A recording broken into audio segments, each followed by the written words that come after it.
Hi guys, welcome back to my channel. I'm Lindsay, the housewife historian, and today we're talking the Real Housewives.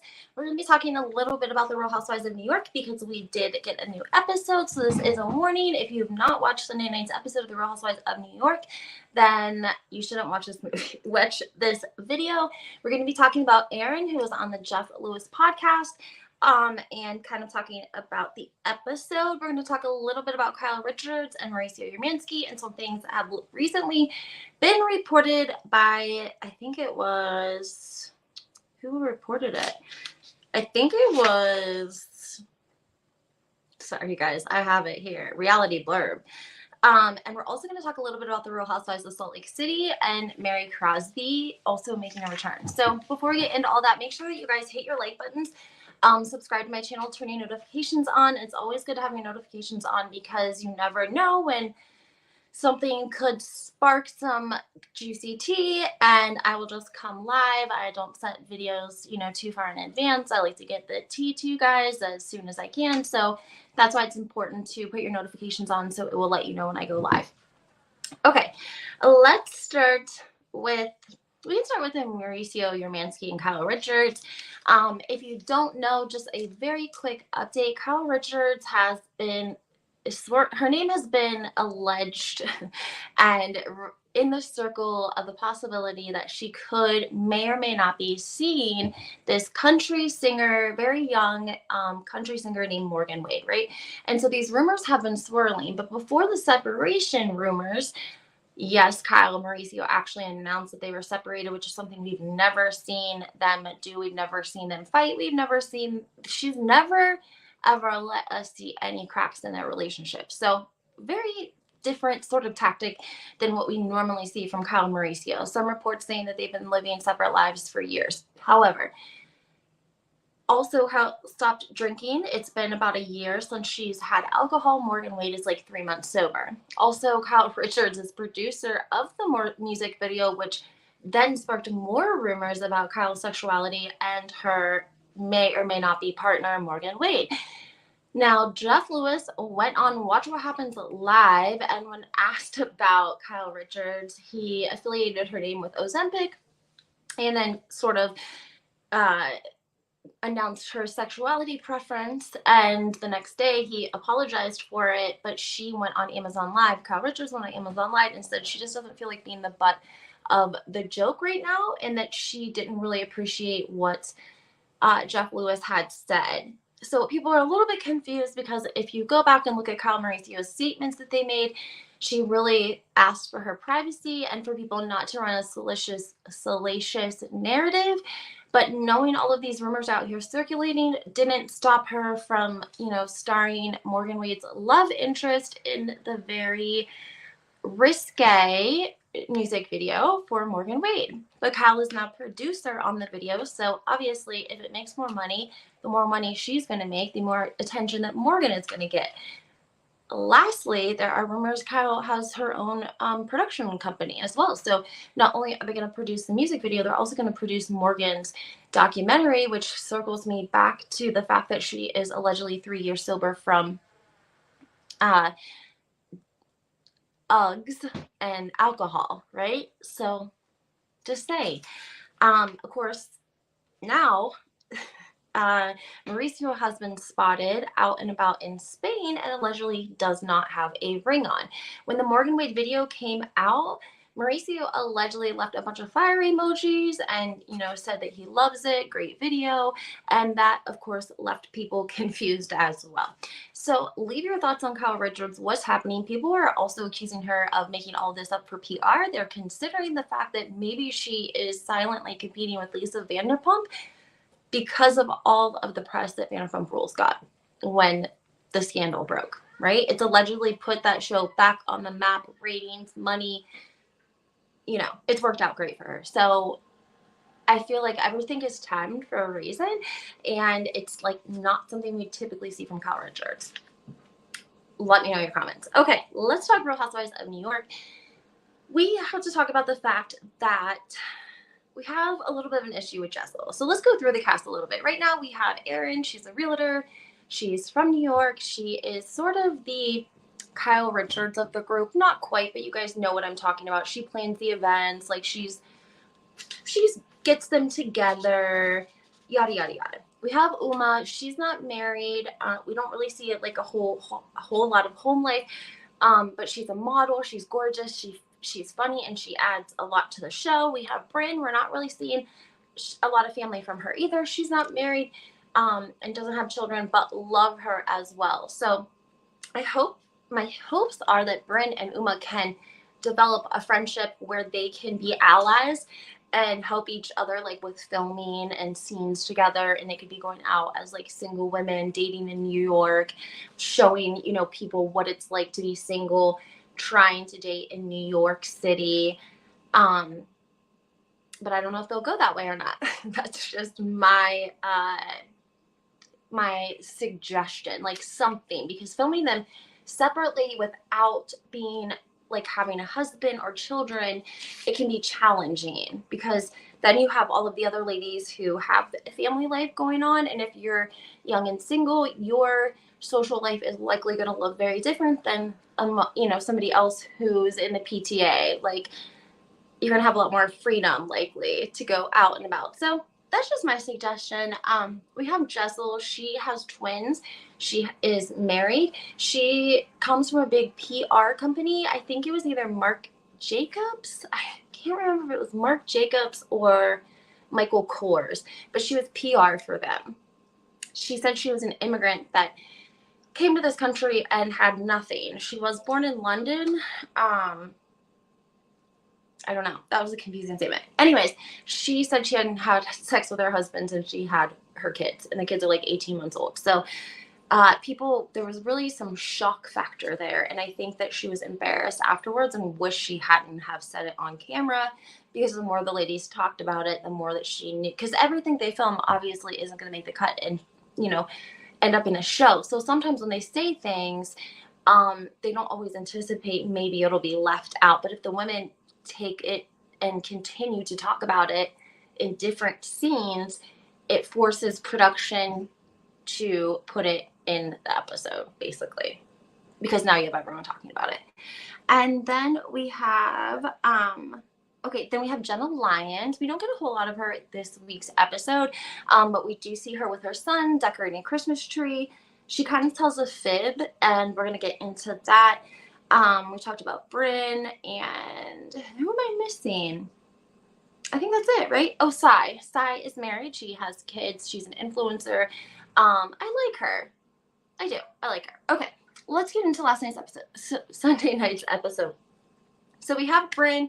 She pours her heart out to the ladies at the, you know, Friends Thanksgiving, talks about her childhood and growing up with her grandmother and what that was like. She's not showing her apartment because she can't film. So there was an article, I posted it to my Instagram, I think it was last week. It was a magazine that went in and actually did like a spread of Bryn's apartment, which is so cute and gorgeous. And she did a lot of it herself, which I like give kudos to, because I am one of those people. And sometimes, like during COVID, when you couldn't get contractors to do things, like you got to figure it out. And so she has all of the things that she used. She did like her apartment floor because I don't know where she lives, but whatever it was, like she could put the sticky tile and then pull it back up. You know what I'm saying? So kudos to her. Anyways, the spread was beautiful. Her apartment is beautiful. And she put in the article that she couldn't get permission from her landlord to film there, and you know, discussing it, talked about it on the podcast with Lisa from NYC Gal Out, and we think probably that the apartment was too small to have a crew in there, a production crew, camera crew filming. So likely, even if there would have been approval, it wouldn't have been a great spot to film anyways. So she did the next best thing and provided us with pictures. Now, Erin went on the Jeff Lewis podcast, and Jeff Lewis hit her hard with a couple of questions about Erin and where does she get her money? And Erin was like, I honestly don't know. And Jeff Lewis, not satisfied with that, was like, no, like, if you had to guess, where do you think she gets her money? And she was like, I don't know. Like, I know she used to work a lot. And he was like, do you think she has an arrangement? And she's like, She could, like, I don't know. There's a lot of potential all around her, but I don't think that's the case. Jeff Lewis is like, oh, I definitely think it is. And then he, like, of course, jumps on to the next housewife. Um, we talk about Jessel because she meets Aaron for coffee after she does a photo shoot for looks like family photos with her and the children and her husband. So she's very done up. She meets Aaron in Tribeca, which is in New York City, and it's like a very upscale area because I'm pretty sure that's where like Beyonce was living or lives.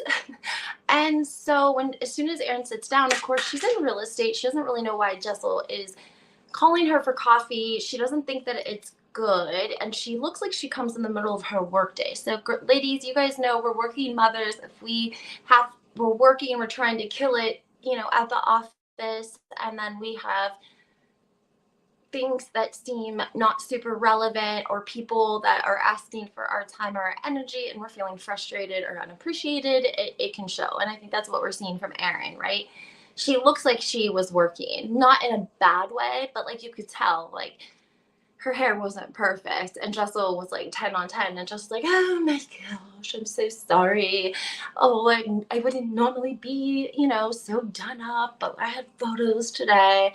And from there, the conversation does not go well because she starts to argue with Erin about the city and that says that it's up and coming. And Erin also lives in that area, so she didn't want to like slam make it sound boastful about where she lived and the rich zip code that she lived in. But at the same time, she's in real estate and knows that Erin knows like that's not the case. Like she said, it told her that obviously Jessel must not know a lot about the city because that's completely not true. And she talks about that on Jeff Lewis as well.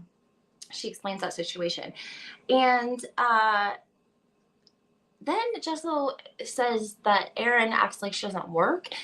Jessel says that she's back to work. Blase skip, right? And Erin's like, oh my gosh, I'm sorry. I didn't know. And Jessel sort of makes a comment like, you don't support women. You say that you support women all the time. Da, da, da, da, blase skip. And Erin's like, wow, how dare you? Actually, I really support women all the time. I had no idea that you were working again. Like, I'm sorry. I had no idea. So there's a little bit of tension there. And then Erin's like, all right, well, I got to get back to work. And again, you can tell Erin looked like she had been at work on the phone, making moves, right? And Jessel's like, oh yeah, me too. I got to get back to work too. Yeah. And Erin sort of shoots her a look like, are you serious? And here's the thing, guys. Jessel was in PR. What does that mean? That means that you got to lie. If you're in PR, you have to lie, right? And I don't like to lie. I don't like to lie, especially about stuff that's like not, places I've been or places I gotta go or people that I gotta see, because that stuff is like so minimal. I'm not gonna I couldn't even waste the energy to try to keep that stuff straight, right? So like, but that's all really what it feels like.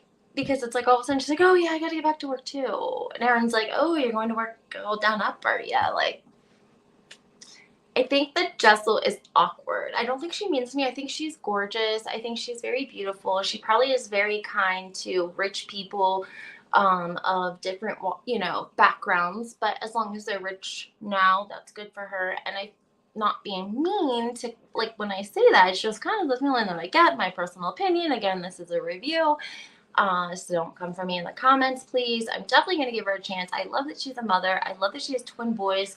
I thought I was going to really, really love her in the beginning, but the Hampton trip and the jabs about the lingerie, the green lingerie that Jenna Lyons had made by a friend that was given to the ladies, I'm sure that they knew that this was Jenna's friend who was trying to get on her feet and establish as whatever her role is. And this was an opportunity for Jenna to help her out, get her some press and attention on the Housewives. And she definitely probably didn't want anything negative attached to, sorry guys, low battery. She definitely didn't want anything attached negatively about her friend's items. Like, how terrible is that? I mean, anyone would have enough sense to really know, like, if you If I showed up with gifts that were my friend had made for my other friends, they are going to be like, thank you so much. It's gorgeous, whether they like it or not, because they understand what is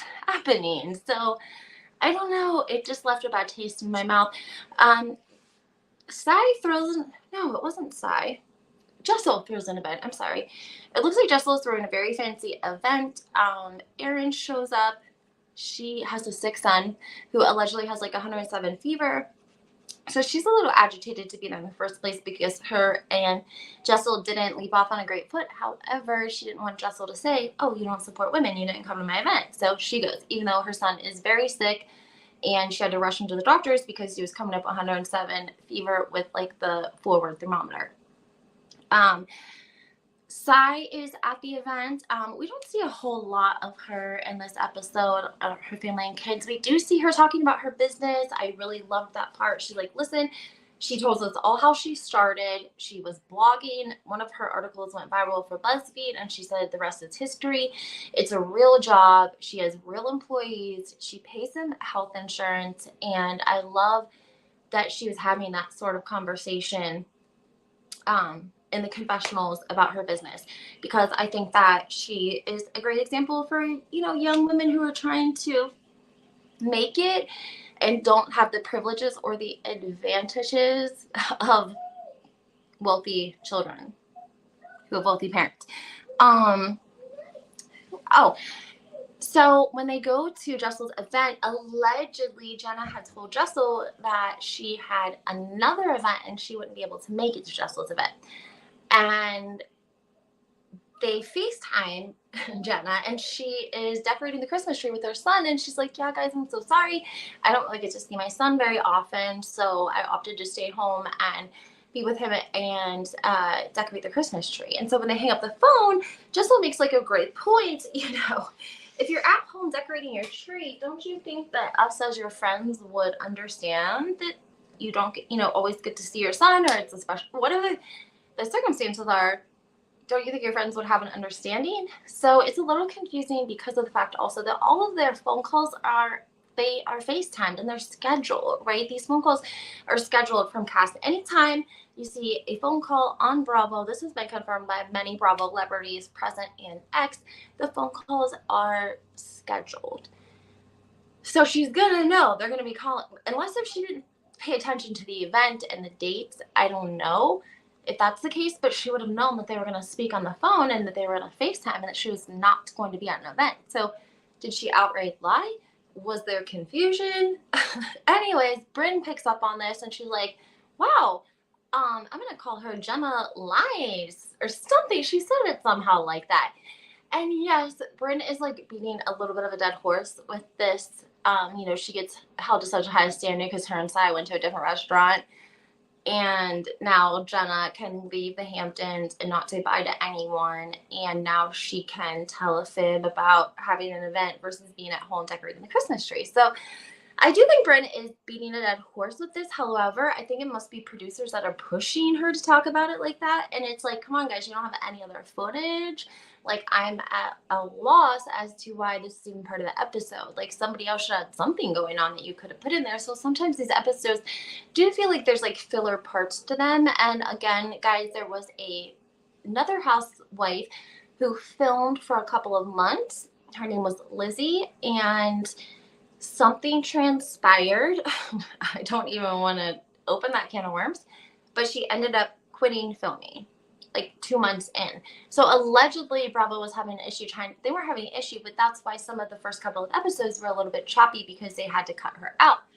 Now we're into Christmas, or Thanksgiving and Christmas. I'm not quite understanding why we don't have a little bit more content, unless if the major storyline was going to be with Lizzie. Like Lizzie and somebody else, because we don't really have like a super explosive storyline with any of the ladies. Like, yes, we're getting to know them, but still, you guys understand. You're picking up what I'm putting down. Regardless, I think the new Real Housewives of New York is great. I think it has great potential. I love the ladies. I think they're just getting their footing. If you notice in the confessionals, they're throwing very lighthearted shade at each other because they're still very new friends, okay? And that will take time. that will take time. So, all right, guys. Well, I hope you have a great day, and make sure that you leave your comments. Let me know what you guys think of the Real Housewives of New York, and also on Kyle and Mauricio.